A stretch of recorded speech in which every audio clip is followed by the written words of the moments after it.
यदि तुम आज हम दोनों के संदेश को सुन पा रहे हो तो निश्चित ही इतना समझ लो कि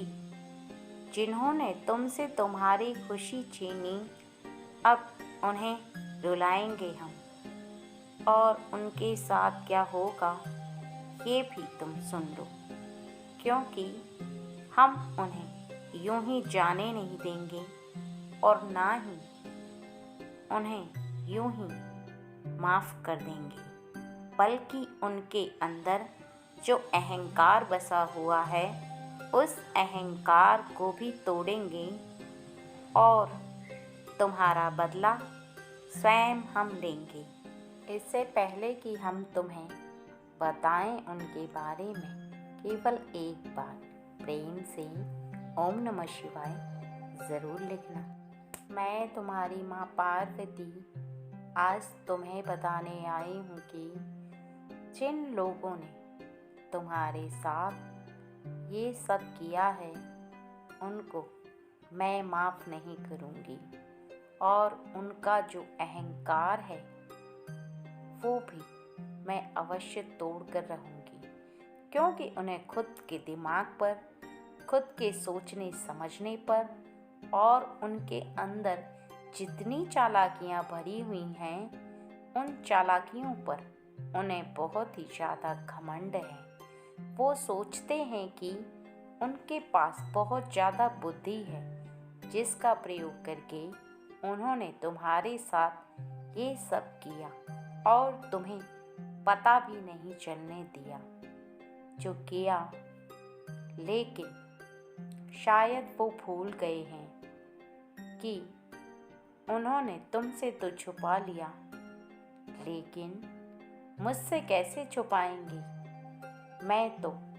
स्वयं ब्रह्मांड के पत्ते पत्ते में विद्यमान हूँ, हर जगह उपस्थित हूँ। वो कैसे छुपा सकते हैं मुझसे?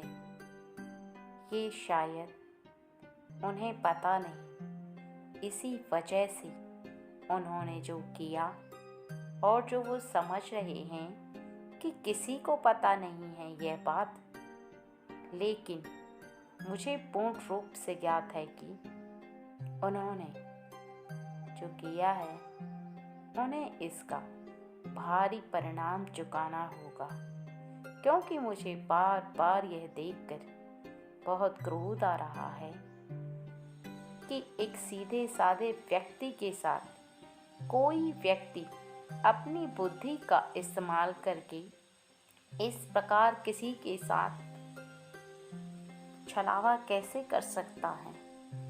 कैसे उसकी खुशी को छीनने का प्रयास कर सकता है जो उसने किया। लेकिन उससे पहले मैं तुम्हें यह बता दूं कि मेरे बच्चे, यह बात केवल उन बच्चों के लिए है जिनके जीवन में यह सत्य हो चुका है। इसलिए यदि तुम मेरे संदेश को सुन रहे हो तो मेरी बात को सुनने के पश्चात ही तुम यह निर्णय करना कि तुम्हारे जीवन में ऐसा हुआ है या नहीं, क्योंकि सभी बच्चों के जीवन में ऐसा नहीं हुआ। मेरे लिए कुछ ऐसे खास बच्चे हैं जिनके जीवन में यह हो चुका है, और मेरा संदेश भी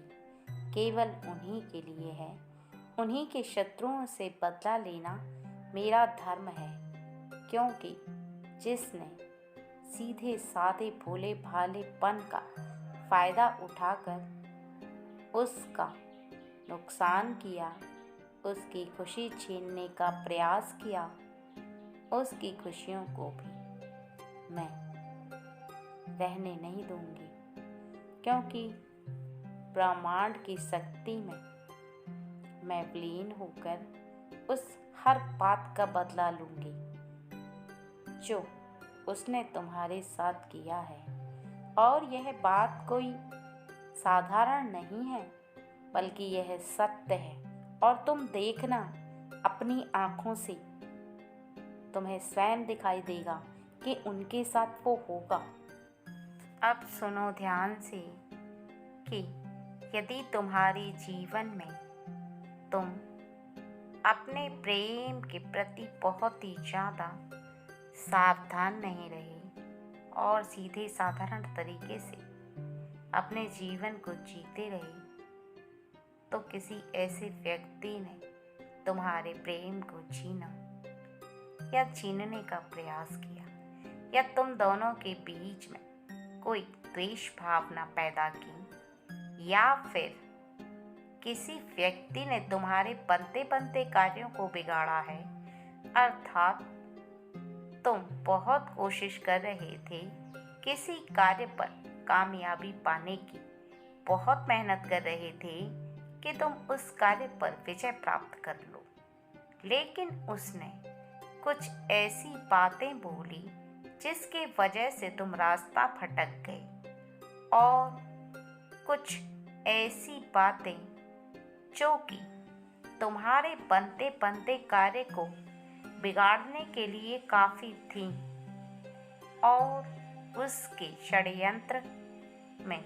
वह कामयाब हो गया और तुम दुखी हो गए, वो खुश हो गया। कारण बस इतना है कि उसने तुम्हारे साथ छलावा किया और तुम्हें ज्ञात नहीं हुआ। जो बात उसे पता थी लेकिन तुम्हें पता नहीं थी, क्योंकि उसके मन में मैल था और तुम्हारा मन साफ था। तुम अपनी तरह उसे समझ रहे थे और अपना मित्र समझ रहे थे, लेकिन उसने उसी मित्रता का फ़ायदा उठाया और तुम्हारे बनते हुए कार्य को बिगाड़ दिया, या तुम्हारे प्रेम को तुमसे दूर कर दिया, या तुम्हारे प्रेम को तुमसे छीना है। यदि दो कार्य तुम्हारे जीवन में हुए हैं तो निश्चित ही इसका बदला मैं स्वयं लूँगी, और मैं कैसे लूँगी वो भी मैं तुम्हें बताऊँगी। बस तुम विस्तार से मेरी बातों को सुनते रहो, तुम्हें पूर्ण ज्ञान हो जाएगा कि मैं क्यों, कब और कैसे करूँगी। अब सुनो ध्यान से, यदि किसी ने तुम्हारा प्रेम छीन लिया है या छीनने की कोशिश की, तो उसके प्रेम को भी मैं अवश्य छीनूंगी, क्योंकि शायद कोई भी इंसान भूल जाए, लेकिन दैवी शक्तियों को सब पता होता है कि कौन किससे प्रेम करता है। हो सकता है कि वो व्यक्ति किसी दूसरे से प्रेम ना करे, लेकिन अपने परिवार के सदस्य से तो सभी प्रेम करते हैं। यदि जब उसका प्रेम उससे दूर जाएगा, उसे छोड़कर, तो उसे खुद ही इस बात का आभास हो जाएगा कि उसने तुम्हारे साथ इतनी बड़ी गलती कैसे कर दी, और फिर उसे पछतावा होगा, रोएगा, बहुत पछताएगा, लेकिन उस समय कुछ होगा नहीं, क्योंकि किसी के साथ जो उसने कर दिया है उसका भुगतान उसे करना ही होगा। और यदि उसने तुम्हारे रास्ते में किसी कार्य को रोकने का प्रयास किया है, अर्थात तुम्हारे बनते बनते कार्य को बिगाड़ने का प्रयास जो उसने किया है, तो शायद वह भूल गया है कि कभी न कभी उसका वो समय भी आएगा कि जब उसका बनता बनता कार्य बिगड़ जाएगा। क्योंकि मैं भले ही बदला लूँ या ना लूँ, लेकिन ये ब्रह्मांड की शक्ति और मुझ में विलीन हुई शक्तियाँ और मेरा बसा हुआ हर व्यक्ति में प्रेम कभी भी उसे माफ़ नहीं कर पाएगा, क्योंकि इस ब्रह्मांड का और मेरा नियम एक सा है। जो व्यक्ति जैसा करता है उसे उसका फल आगे पीछे भोगना ही होता है, लेकिन व्यक्ति भूल जाता है कि वो जो कर रहा है वो उसके साथ भी हो सकता है जो वो किसी अन्य व्यक्ति के साथ कर रहा है। यदि वह इस बात को पहले ही सोच लेता कि मैं जो किसी दूसरे व्यक्ति के साथ कर रहा हूँ, यदि वो कार्य मेरे खुद के साथ हो, अर्थात जो मैं किसी और का कार्य बिगाड़ने का प्रयास कर रहा हूँ, यदि कोई व्यक्ति मेरा कार्य बिगाड़े तो मेरे हृदय को कैसा आभास होगा, मुझे कैसा लगेगा, कितना दुख उत्पन्न होगा यदि वह ऐसा सोचे और वह किसी के साथ गलत करने का प्रयास करे। इस व्यक्ति को यह बात कभी नहीं भूलनी चाहिए कि जीवन में जो व्यक्ति करता है वैसा उसे प्राप्त होता है। अच्छा करता है तो अच्छा, बुरा करता है तो बुरा, दान पुण्य करता है तो उसे कई गुना होकर वापस प्राप्त हो जाता है। लेकिन यदि व्यक्ति किसी को सताता है, किसी के साथ धोखा करता है, किसी को दगेबाजी के साथ बेवकूफ़ बनाता है, किसी के साथ उसका थोड़ा सा भी गलत व्यवहार उसी के लिए नुकसानदायक होता है। लेकिन जो व्यक्ति इस बात को समझता है वो जीवन में कभी गलतियां नहीं करता, क्योंकि उस बात को वह अपने हृदय से सोचता है कि यदि मेरे साथ ऐसा हो तो मुझे कैसा लगेगा। निश्चित ही मुझे बुरा लगेगा, मेरे हृदय को बहुत ही ज़्यादा कष्ट होगा। इस वजह से वो ऐसा दूसरों के साथ नहीं करता, और जो व्यक्ति ऐसा नहीं सोच पाता है वो दूसरों के साथ ऐसा करता है और बाद में फिर उसे पछताने का मौका भी प्राप्त नहीं होता। और मेरा यह संदेश जो व्यक्ति सुन रहा है वो अच्छे से समझ ले कि यदि उसने कभी भी किसी के साथ कोई ऐसा गलत व्यवहार किया है या दुर्व्यवहार किया है, या किसी से ऐसी कोई चालाकी की है, या उसने किसी का प्रेम छीनने की कोशिश की है, या उसने ऐसे किसी के ऊपर गलत नज़र डाली है, किसी के धन को चुराने की कोशिश की है, किसी भी व्यक्ति को धोखा देने की कोशिश की है, तो वो अपनी बारी का इंतज़ार ज़रूर करे, क्योंकि उसके जीवन में बिल्कुल वैसा ही घटित होगा जैसा कि वह दूसरों के साथ करता है या कर रहा है। क्योंकि भले ही अभी किसी का वक्त कमज़ोर हो या तुम ज़्यादा होशियार बन रहे हो, लेकिन इस बात को मत भूलोगे यदि तुम गलत कर रहे हो तो मैं तुम्हें वापस वही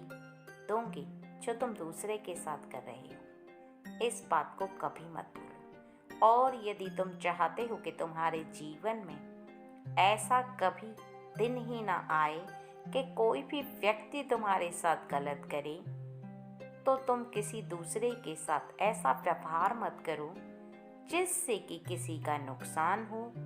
या किसी के साथ धोखा हो, या किसी का बनता बनता कार्य बिगड़ जाए। अगर तुमसे मदद हो सकती है तो अच्छी बात है। यदि तुम मदद के लायक नहीं हो या तुम मदद नहीं कर सकते तो तुम अपने जीवन को आराम से गुजारो, ना तो किसी की राय लो और ना ही तुम किसी को राय दो। बस इस बात का ध्यान रखो कि तुम्हारी वजह से किसी का नुकसान नहीं होना चाहिए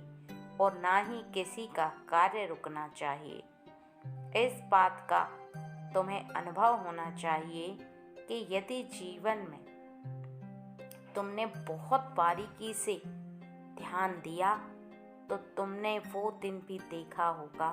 कि जब तुमने किसी के साथ कुछ ऐसा करने का प्रयास किया जो कार्य छल से भरा हुआ था, या तुमने ऐसा कोई कार्य किया तो तुम्हें निश्चित ही उसका परिणाम उसी प्रकार से प्राप्त हुआ है। कोई भी व्यक्ति यदि बारीकी से इस बात को सोचे तो उसे स्वयं ही पता चल जाएगा कि मैं जो कह रही हूँ वो सच है, और जो मेरे सीधे साधे भोले भाले और मेहनती बच्चे को परेशान करेगा, मैं उसके दुश्मन को कभी नहीं बख्शूंगी और ना ही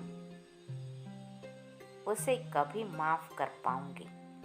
क्योंकि यदि व्यक्ति अपने आप को ज़्यादा होशियार समझेगा, अपने अंदर अहंकार भरकर दूसरों को धोखा देने का प्रयास करेगा, तो भले ही वह कितना भी बुद्धिमान हो, और उसके पास कितनी भी बुद्धि हो, लेकिन जब मैं उसे दंड दूंगी तो उसका ना तो कोई अस्त्र काम आ पाएगा और ना ही उसकी बुद्धि कार्य कर पाएगी, क्योंकि सबसे पहले मैं बुद्धि को ही बंद कर देती हूँ। किसी भी व्यक्ति की बुद्धि को तब काम नहीं करने देती जब मुझे उसे दंड देना होता है। इसलिए मेरे बच्चे, तुम्हें घबराने की आवश्यकता नहीं है। यदि तुम्हारे दुश्मन अभी भी नहीं सुधरे तो उन्हें एक ऐसे समय से गुजरना होगा जिस समय पर वह बहुत ही ज़्यादा रोएंगे, माफ़ी मांगेंगे, गिड़गिड़ाएंगे, लेकिन मैं उन्हें माफ़ नहीं करूँगी, बल्कि मैं उन्हें सज़ा दूँगी। वो सज़ा जिस सज़ा को भुगतने पर खुद ही समझ जाएंगे कि उन्होंने जो किया था बिल्कुल वैसा ही उनके साथ हो रहा है। इसलिए तुम अपने कार्यों को बहुत ही ज़्यादा ध्यानपूर्वक करते जाओ और अपने जीवन में किसी भी बात से डरना छोड़ दो, क्योंकि जो गलत नहीं करता उसके साथ गलत नहीं होता। मैं तुम्हारी माँ काली आज तुम्हें बताने आई हूँ कि जो तुम्हारा सबसे बड़ा दुश्मन है, जिसने तुम्हारे जीवन में तुमसे शत्रुता निभाने का कार्य किया है और उसने तुमसे तुम्हारी सबसे कीमती चीज़ को चुराने का अपराध किया है, मैं उसे कभी माफ़ नहीं करूँगी। उसे अपने अपराध का दंड अवश्य भोगना ही होगा। शायद वह भूल गया है कि उसने जो किया है वो मुझे बहुत अच्छे से ज्ञात है कि उसने क्या किया है, और वो ये भी भूल गया है कि मेरी नज़र उस पर है। उसे भले ही छुप छुप कर गलतियां करने की आदत हो और वह चालाक बनता हो, लेकिन मैं उसे देख रही हूँ। उसे अवसर दिया मैंने मौके का कि वह अपनी गलतियों को सुधार ले,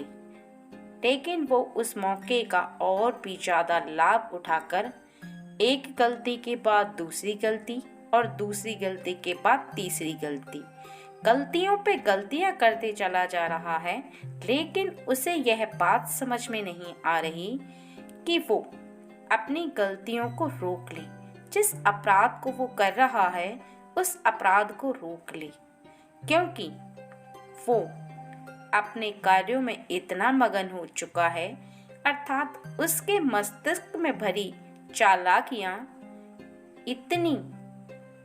तेज हैं कि उसकी बुद्धि में यह बात प्रवेश नहीं कर पा रही कि मैं ब्रह्मांड में मौजूद उसे देख रही हूँ, उसे परख रही हूँ, उसे मौका दे रही हूँ, लेकिन फिर भी वो अपनी गलतियों को ना तो रोकने का कार्य कर रहा है और ना ही वो सुधार लेकर आ रहा है, क्योंकि उसका मन इस प्रकार से करता है कि जितनी चाहे गलतियाँ करो, कोई मुझे देखने वाला नहीं है। लेकिन वह इस बात को भूल जाता है कि उसे हर क्षण हर पल मेरी नजरें देख रही हैं, बल्कि वह भी मेरा ही बच्चा है और माँ अपने बच्चों को बराबर प्रेम करती है। यदि कोई बच्चा ज़्यादा शरारती होता है तब भी, और कोई सीधा होता है तब भी, लेकिन यदि कोई बच्चा दूसरे बच्चे को परेशान करे, यह माँ कभी भी बर्दाश्त नहीं कर सकती और ना ही माँ के हृदय को यह बात बर्दाश्त होती है कि सीधे बैठे बच्चे को कोई आकर परेशान करे।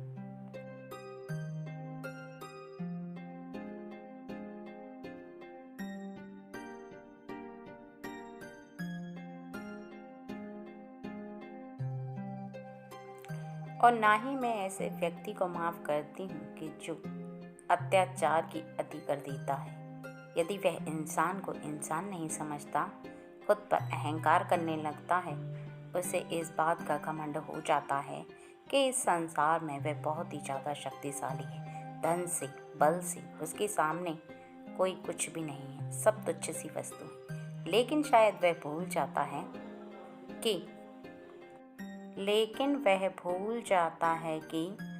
वह स्वयं बलवान नहीं है, बल्कि उसका वक्त बलवान है।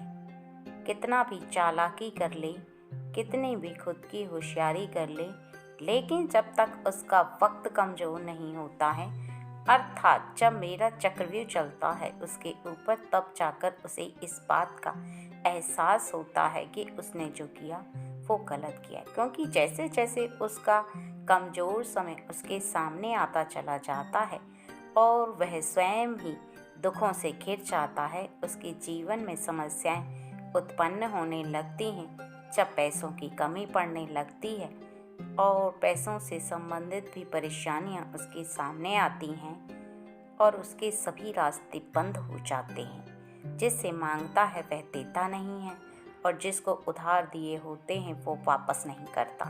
ऐसे बहुत सारे मार्ग उसके अवरुद्ध हो जाते हैं। तब वह जाकर इस बात का एहसास कर पाता है कि ब्रह्मांड में कोई शक्ति है जो उससे देख रही है और उससे बदला ले रही है। यदि इस बात का एहसास उसे पहले ही हो जाए तो वह किसी के साथ गलत ही ना करे, क्योंकि गलत करते समय व्यक्ति की आंखें बंद हो जाती हैं। वो केवल खुद को, अपने आप को बहुत ही ज़्यादा महान और बड़ा समझने लगता है और यही उसकी भूल होती है। लेकिन किसी भी व्यक्ति को ना तो बड़ा समझना चाहिए खुद को और ना ही इस तरह का भाव रखना चाहिए कि उसका कोई कुछ नहीं बिगाड़ सकता। जो कुछ है वही है, क्योंकि वक्त का फेर जब होता है तब बलशाली इंसान भी कमज़ोर हो जाते हैं, क्योंकि इंसान नहीं बलवान होता, शक्तिशाली होता है उसका वक्त। और वह शक्तियाँ जो मैं उसे देती हूँ वो अच्छे कार्यों के लिए देती हूँ, और यदि उन शक्तियों का वह गलत इस्तेमाल करके किसी के साथ दुर्व्यवहार करता है, किसी के साथ गलत करता है, तो आगे जाकर उसका फल उसे भोगना ही होता है। इसलिए मेरे बच्चे, तुम निश्चिंत रहो, क्योंकि तुम्हारे साथ जिसने जो किया है उसका उसे भुगतान करना ही होगा, और उसकी की गई गलतियों को मैं शीघ्र ही माफ़ नहीं करूँगी। जब उसने जो किया तुम्हारे साथ उसके जीवन में होगा वही, तब उसे समझ में आएगा कि उसने जो गलती की है वह सच में बहुत बड़ी गलती है। लेकिन अभी भी मैं उसे एक मौका दे रही हूँ कि वह सुधर जाए और अपनी गलतियों की तुमसे आकर क्षमा मांग ले। अगर वह ऐसा करता है तो मैं उसे आधे दंड का माफ़ कर सकती हूँ। लेकिन यदि वह अब भी नहीं सुधरा तो आगे का समय ऐसा आएगा जिसमें मैं चाहकर भी उसे माफ़ नहीं कर पाऊंगी, और उसे फिर परेशानी का, मुश्किलों का, जीवन में कठिनाइयों का बहुत ज़्यादा सामना करना पड़ेगा। फिर वह चाहेगा भी तब भी ना तो मेरा क्रोध शांत होगा और ना ही बिना दंड प्राप्त किए मैं उसे माफ़ कर पाऊंगी। क्योंकि जब पाप का घड़ा भर जाता है तो उसे फूटना ही होता है, और किसी भी ऐसे व्यक्ति की गलती उस समय माफ़ नहीं की जाती जब उसने ऐसी गलतियां की होती हैं जो गलती माफ़ी के लायक नहीं होती। क्योंकि इस समय मुझे उस पर बहुत क्रोध आ रहा है, क्रोध से भरी हुई हूँ मैं, लेकिन हूँ तो आखिर माँ, क्योंकि माँ का हृदय बहुत ही ज़्यादा कोमल है, और यदि बच्चा उसका रोने लगे, उससे माफ़ी मांगने लगे, तो फिर माँ का हृदय उसे माफ़ भी कर देता है। लेकिन जो उसने किया उसका भोग तो उसे भोगना ही होगा, ज़्यादा या कम उसमें मैं भी कुछ नहीं कर सकती, क्योंकि ब्रह्मांड की शक्ति और प्रकृति में बसी शक्तियाँ सभी एकत्र होकर उसे उसका परिणाम ज़रूर देंगी। इसलिए मेरे बच्चे,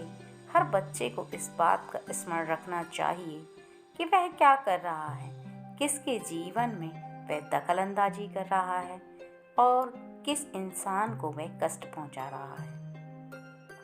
कार्यों को करना बहुत अच्छी बात है, लेकिन अपने कार्यों को करते समय इस बात को कदापि नहीं भूलना चाहिए कि तुम अच्छे के लिए कार्यों को करते हो, लेकिन यदि तुम्हारे कार्यों से किसी को नुकसान होता है तो यह बहुत ही गलत भाव है। ऐसा भाव तुम्हें किसी के साथ नहीं रखना चाहिए, क्योंकि हृदय में बसी बातें जब जब तुम किसी के साथ साझा करते हो, तब कोई व्यक्ति यदि अपने हृदय में छल भर कर रखता है और तुम्हें धोखा देने का प्रयास करता है तो उसका दंड उसे कुछ समय पश्चात ही प्राप्त हो जाता है। और जो व्यक्ति सही चलता है उसे किसी से ना तो डरने की आवश्यकता है, ना ही चिंतित होने की आवश्यकता है, क्योंकि उसका यदि कोई व्यक्ति कुछ बिगाड़ने भी आएगा तब भी उसका कुछ बिगाड़ नहीं पाएगा। उसका कारण केवल इतना होता है कि जब तुमने किसी का गलत नहीं किया तो तुम्हारे साथ वो दैवी शक्ति है जो तुम्हारी रक्षा करेगी और तुम्हारे साथ साथ चलेगी। इसलिए ना तो तुम्हें चिंतित होने की आवश्यकता है और ना ही डरने की आवश्यकता है, और ना ही यह सोचने की आवश्यकता है कि तुम्हारा कोई क्या बिगाड़ सकता है, क्योंकि तुम्हारा कुछ नहीं बिगड़ने वाला। जो इंसान खुद के कर्मों को सही रखता है और दूसरे के ऊपर गलत भावना नहीं रखता, उसकी दैवी रक्षा खुद करती है और उसे कुछ नहीं होने देती। इस बात का विश्वास जो व्यक्ति रखकर चलता है और अपने कार्यों को सही से करता है, वो मेरा सच्चा भक्त और मैं उससे बहुत ही ज़्यादा प्रेम करती हूँ। उसके साथ शक्ति बनकर चलती हूँ और उसके जीवन में कभी भी ऐसा कुछ नहीं होने देती जिससे कि उसके ऊपर कोई खतरा मंडराए या उसके करीब आए। व्यक्ति फिर चाहे कितना भी सीधा हो और उसके अंदर बहुत ही ज़्यादा भोलापन हो, लेकिन जब शक्तियाँ रक्षा कर रही होती हैं तब भोले व्यक्ति को भले ही समझ में ना आए, लेकिन शक्तियों को सब बात समझ में आती है कि कौन व्यक्ति उस व्यक्ति के साथ छल करना चाहता है और किस व्यक्ति की भावना उसके लिए गलत है। और ऐसे में शक्तियाँ उस व्यक्ति की रक्षा तब तक करती हैं जब तक उसके शत्रु उसका कुछ बिगाड़ना चाहते हैं, क्योंकि यदि कोई शत्रु उसके करीब आता है तो शक्तियाँ उसे खुद दूर हटा देती हैं। क्योंकि कुछ शक्तियाँ ऐसी होती हैं जो अदृश्य होती हैं, दिखाई नहीं देती, लेकिन वो पृथ्वी पर मौजूद होती हैं। वो सब देखती हैं, अच्छा बुरा सही गलत, कौन क्या कर रहा है कौन क्या नहीं कर रहा है, उनको सब ज्ञात होता है। इसलिए मेरे बच्चे, तुम डरो मत और ना ही चिंता करो, क्योंकि मैं तुम्हारे दुश्मनों को ऐसा मुंह तोड़ जवाब दूंगी कि इसलिए मेरे बच्चे, तुम्हें डरने की आवश्यकता नहीं है। यदि तुम्हारे दुश्मन तुम्हारा कुछ बिगाड़ेंगे तो उन्हें मेरे क्रोध का सामना करना पड़ेगा, और यदि वह संभल गए और सुधर गए तो निश्चित ही मैं उन्हें भी उतना ही प्रेम करूंगी जितना कि तुम्हें करती हूँ, क्योंकि मेरे तो सभी बच्चे हैं और मेरे सभी बच्चे मेरे लिए समान हैं। चाहे कोई बच्चा छोटा है वह भी, बड़ा है वह भी। इसलिए मेरे बच्चे, अपने कार्यों को सही से करते रहो और अपने जीवन में इस बात को बहुत अच्छे से समझ लो कि जब तुम्हारी माँ तुम्हारे साथ है तो कोई भी व्यक्ति तुम्हारा कुछ नहीं बिगाड़ सकता और ना ही तुम्हें नुकसान पहुँचा